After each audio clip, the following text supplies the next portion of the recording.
Most designers you talk to are sick of trying to keep up with the algorithms of all these social media sites and constantly trying to figure out if the people that follow them are even seeing the stuff they post online. I'm sure you've experienced this, and following someone these days on almost any social media app doesn't even guarantee that they'll see your stuff. And more likely than not, you'll just see a bunch of recommended shit that you don't even really care about. The apps are constantly trying to figure out you and your personality and what they think you should see, rather than the genuine things that you're actually signing up for and what you feel like you're interested in. If you're a designer and you're sick of the algorithm obscurities and you want something better, well, that thing is email. Yes, the thing that's been around forever. And in this video, I'm going to show you why and how you can get started using it. Email and newsletters have stood the test of time through all the crazy changes on the internet and is still a great option to connect with fellow designers, your audience, and anyone who cares about what you have to offer. Even with the advancements of Web3, NFTs, and all this other nonsense, email is still solid as a rock. That's why you go on every single website still these days, and brands and companies are constantly badgering you for your email because they know how much value it has even in today's internet world. Getting someone's email is an invaluable resource because unless they change it, you have a direct connection to that person despite all the changes in the internet landscape or the social media algorithms. There are no algorithms in people's inboxes.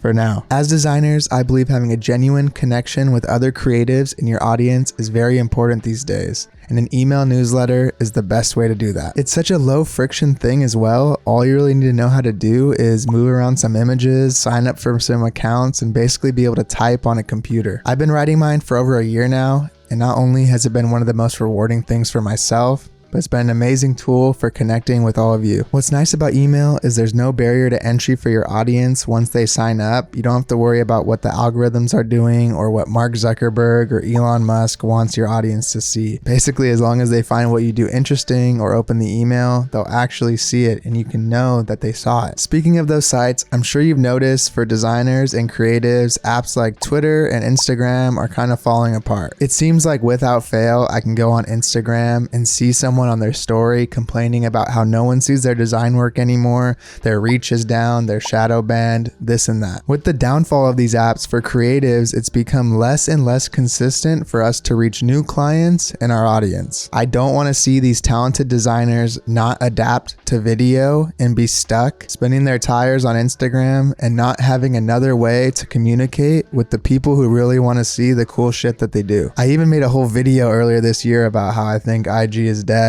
I'll link that in the description too if you want to check it out. So I've kind of been praising email without giving a real direction, and you're probably thinking, why should I even start an email newsletter and what the hell would I even put in it? The main reason is to build depth with both your audience and fellow designers. Getting a direct email from someone is a lot more of a thoughtful connection than just scrolling mindlessly by someone's post, maybe dropping a couple fire emojis and leaving a like. Seeing someone's thoughtful writing, their artwork, some of their behind the scenes process, whatever it may be, will help you feel a lot more human, related to that person, and just overall, I think a stronger connection than anything that can be found on these kind of superficial social media apps. I also think once someone signed up to your email, they're more of a true fan and they'll stick with you through all the different things that are going on online and not worry about the social media changes. You'll know you have a reliable connection to them and they're obviously interested in your work because no one likes getting spam emails all the time. So if they're willing to voluntarily give you theirs, I'm sure they're interested. I've spoken about this in the past before, but it's really important to own your own place on the internet. Things like your own website and your email newsletter are important because they're not subject to what's going on in social media. You can be the most popular YouTuber or Twitter person or person on Instagram, whatever,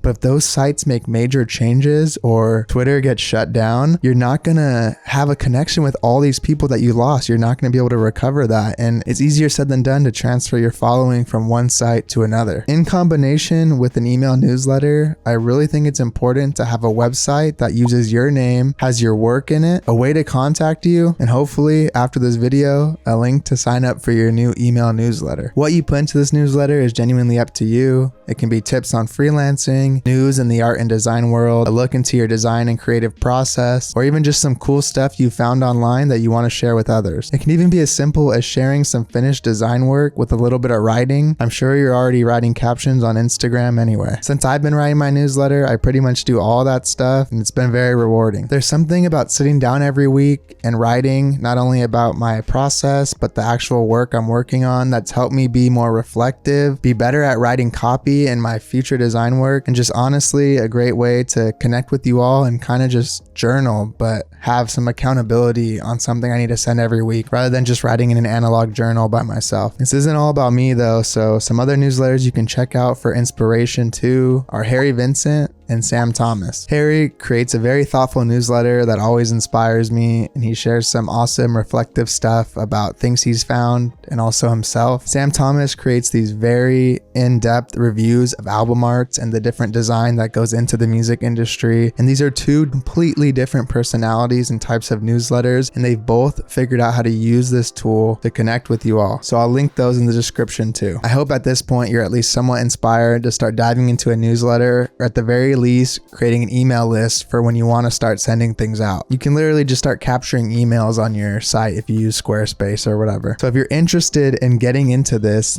there are a few different ways you can go about it. So I've narrowed it down to 4 options for different styles of email newsletters that I think one of these will work for each of you. The first one is Substack. This one seems to be the most simple, and it's very great for different types of format. You can include images, video, writing, links to things online. Just a simple classic newsletter, and there's a ton of famous ones that are powered by Substack. If you go on their site, you'll see some of the most popular ones who have hundreds of thousands of readers. So if it's good enough for them, I'm sure it'll work for us. The next one is Review. This is the one I personally use, and none of these are sponsored or anything, but I really like Review. It took me a while to decide which one I wanted to use, and I think this one just had the favorite layout when I was browsing all the options. I really love the format. It's very easy for me to include images, write text, include links to my videos, Twitter posts, whatever. I also like how Twitter owns it. Hopefully they don't get shut down. I don't know what will happen then. For now, Twitter owns it, so you can integrate things, and it's easier to get signups on Twitter to directly let someone enter their email when they're on your Twitter profile. So overall, this one's my favorite. Another option is if you already have a portfolio on something like Squarespace, then this will work awesome. You can capture emails directly through your portfolio site. You don't need to send someone to another area. I think this has the best kind of click-through rate or best call to action because you can include pop-up boxes on your site or little things at the bottom. I believe Harry does it this way, and it works well. You can just type in your email right on someone's portfolio site. So if you already have Squarespace, I would look into checking out if this would work for you. It's also good if you want to sell products and other stuff too, besides just sending out a weekly newsletter. The only con I've noticed with sites like Squarespace or other site builders when including an email newsletter component of it is since they're not dedicated to that, there doesn't seem to be an archive of past ones. With mine, you can go and look at every newsletter I've ever written, all 60 of them or whatever it is. But with sites like Squarespace, I don't think you can go in and look at past ones unless someone catalogs it on a separate web page or something like that. So if you're someone that's like, this sounds really cool, but